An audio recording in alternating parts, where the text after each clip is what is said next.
Later, 8th District Court got a call over on Palm and met the victim of an assault who relayed that she had her 3-month-old and her 2-year-old with her. And she was with several subjects. One of the subjects assaulted her. After assaulting her, he took both babies and ran west down the street. We recovered the one baby, and we're still looking for the 2-year-old now. Police say Cassandra Edwards just met the suspect recently. We'll continue to follow the story and we'll have updates if anything else happens. U.S. forces returning from the Persian Gulf are taking the country by storm, but this invasion is meeting no resistance. Just look at the welcome this pilot got at Langley Air Force Base in Virginia. Members of the 27th Tactical Fighter Squadron reunited with their families, a lot of hugging, a lot of kissing, and a lot of tears.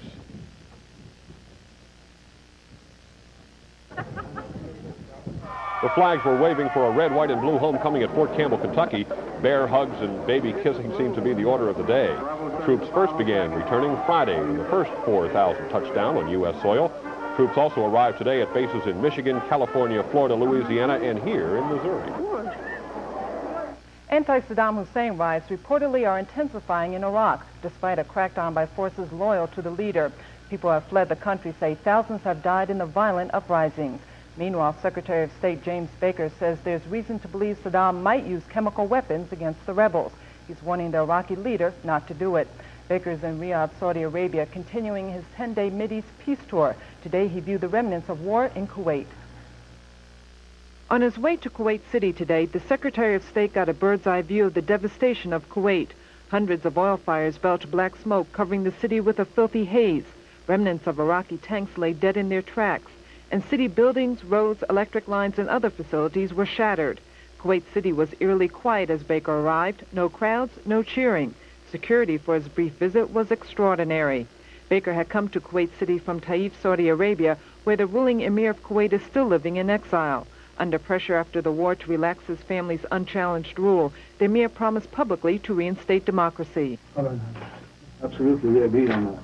According to the Constitution, we will walk that path. In an Arab world where most men cannot vote, the Emir even opened the door to women's suffrage in Kuwait. It is not in the Constitution so far, but there's always a possibility to think about it in the future. Baker is hoping Allied cooperation with the Gulf Arabs might bring a new attitude towards Israel. There's a new dimension and hopefully a new dynamic in the aftermath of this war as far as the region as a whole is concerned, and we think it's important that we consider and explore with our coalition Arab allies what might or might not be possible. But Kuwaiti leaders, at least in public, repeated unchanged policies toward Israel, insisting, for example, on a United Nations-sponsored international conference before making peace. As Lorna mentioned earlier, anti-Saddam Hussein riots are intensifying despite a crackdown by forces loyal to the Iraqi leader. Opposition sources and people who have fled Iraq say thousands have died in the violent uprisings around the country. One source says Army helicopters attacked rebellious areas of Baghdad, killing many people. And a traveler from Basra reports thousands are dead in that southern port city.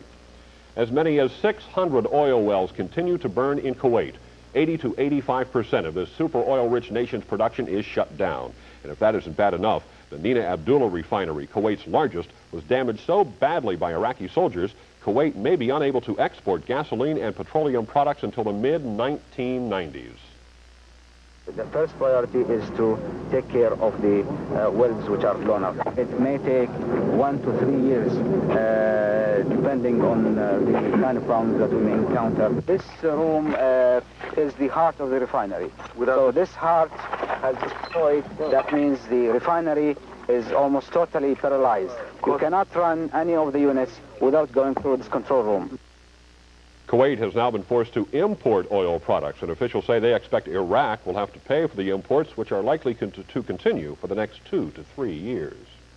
CNN's Pete Arnett says he is not a traitor. The journalist who was in Baghdad during the war has been criticized for reporting information that might have been detrimental to the American government. Arnett, who was born in New Zealand, says he became an American citizen because he believes in freedom of the press.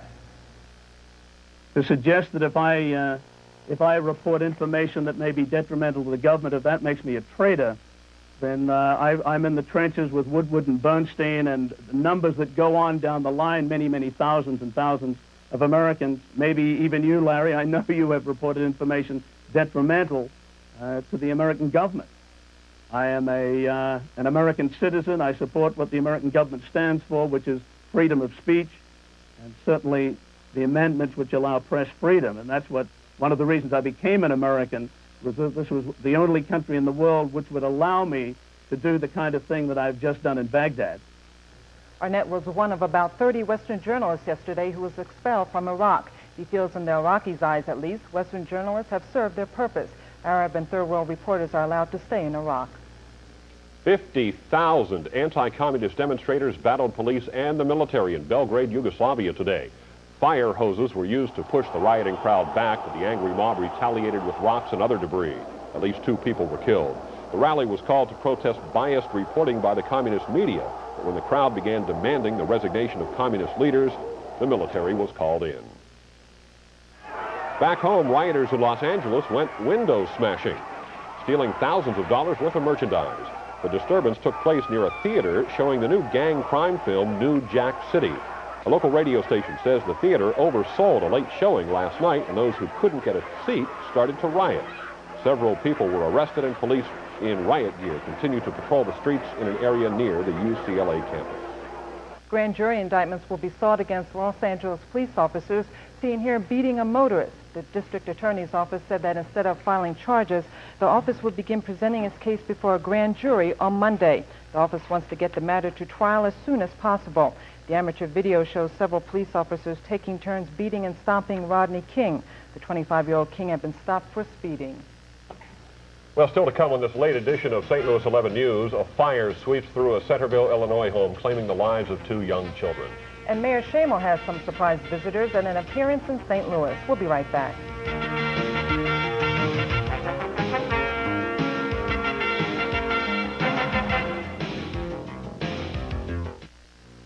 Two children are dead tonight after a fire rips through their Centerville home. The fire occurred around 11 o'clock this morning in the 200 block of 71st Street. Fire officials are still investigating the blaze, but they suspect it was accidentally started by children playing with matches. Killed in the fire was 1-year-old Mashika Dean and her 2-year-old brother Melvin.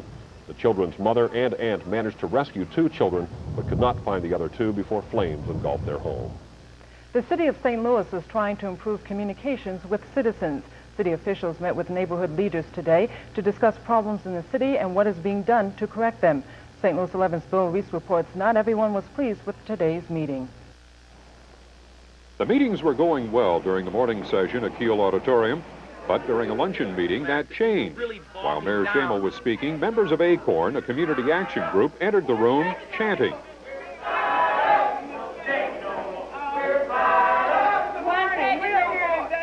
We've invited you, Burvis Jones and Tom Villa, to come on a tour of our neighborhood.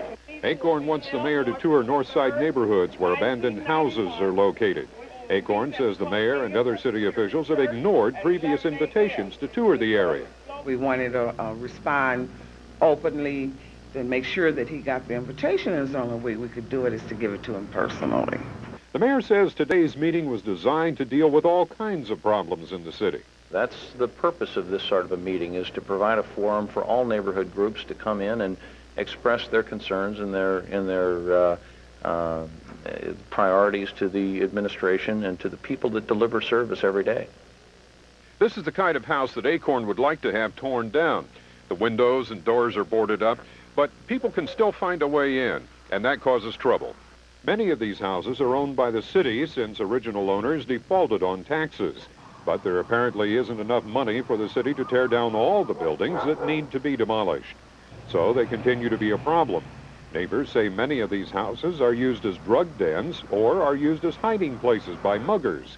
ACORN says these buildings will continue to be a problem until the city tears them down. Bill Reese, St. Louis 11 News. Well, just ahead on our late edition of St. Louis 11 News, we'll find out if the winds will die down for a warmer day tomorrow. Lori Pinson's up next with her Sunday forecast. So will the winds die down and give us a warmer day tomorrow? Yes, the winds have already died down, but the best thing is that the winds will shift out of the south, and we will have milder temperatures in the forecast tomorrow. As we look out over the St. Louis skyline, we do have clear skies, and 37 degrees is our current temperature reading.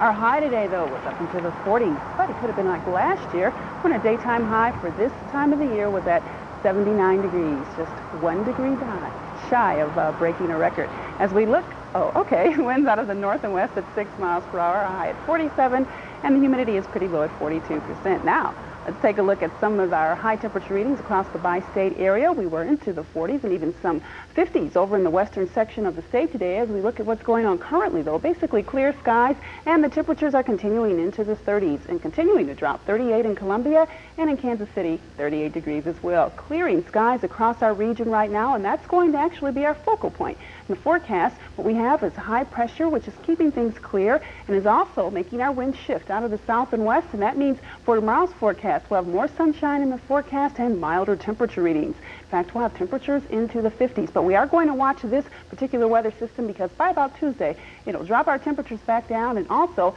will give us an opportunity for some rain. A quick look at our daytime highs for tomorrow, right along the 60-degree mark. We'll be in the upper 50s here in the St. Louis metro area. So for tonight, we'll take a look at what's going on. Winds will be out of the north and very light, and we're expecting the overnight low at about 27 degrees under clear skies. Ahead for tomorrow in the forecast, mostly sunny conditions, windy and warmer. Winds blowing out of the south at 10 to 20 miles per hour with a high of 57 degrees. On the extended outlook, we're looking for 60s on Monday with partly cloudy conditions, and that front should move through by Tuesday, and lots of rain there, 56 degrees, and a bit cooler on Wednesday and Thursday. 49 degrees on Thursday, but sunshine will return. So a quick look at weather tonight, but some good news for you. Really? That looks great. Yeah. Thanks, Lori. Thank you, Lori. Still to come on this late edition of St. Louis 11 News, it was a game most of you saw right here on St. Louis 11. The Blues tried to skate against the Flames. Rich will have the highlights and the lowlights when St. Louis 11 News continues.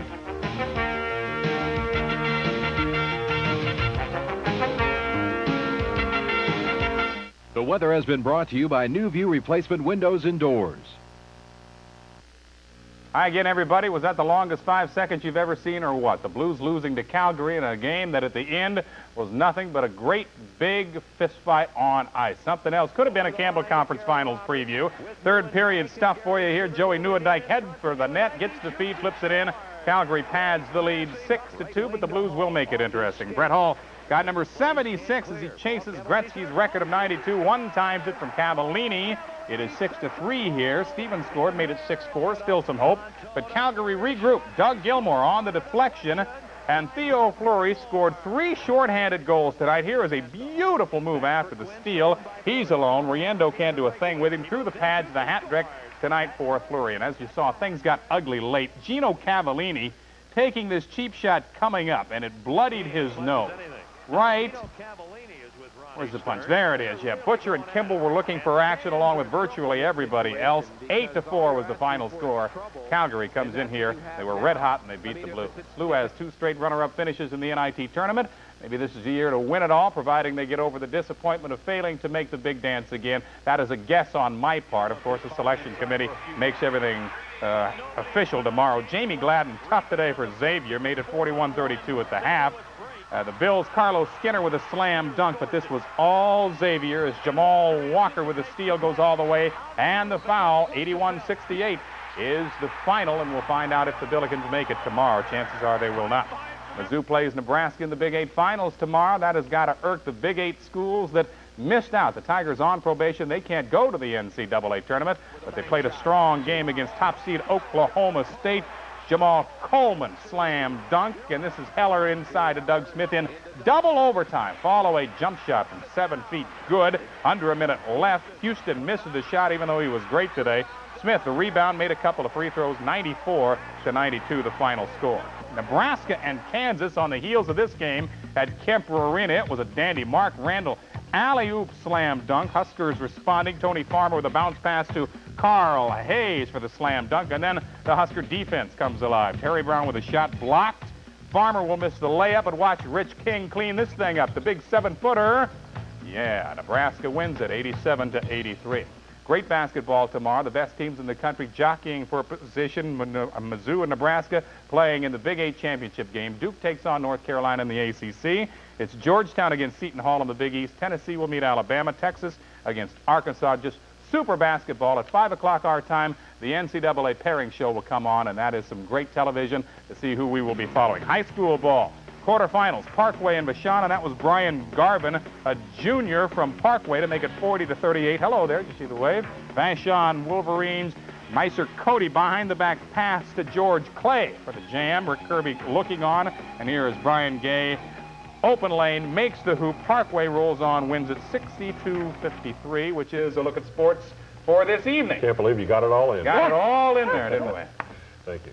Thanks, Rich. And that wraps up this late edition of St. Louis 11 News at 9. Thanks for joining us. I'm Lorna Godwin. And I'm Scott Sanborn. We'll see you again tomorrow night. Have a good night.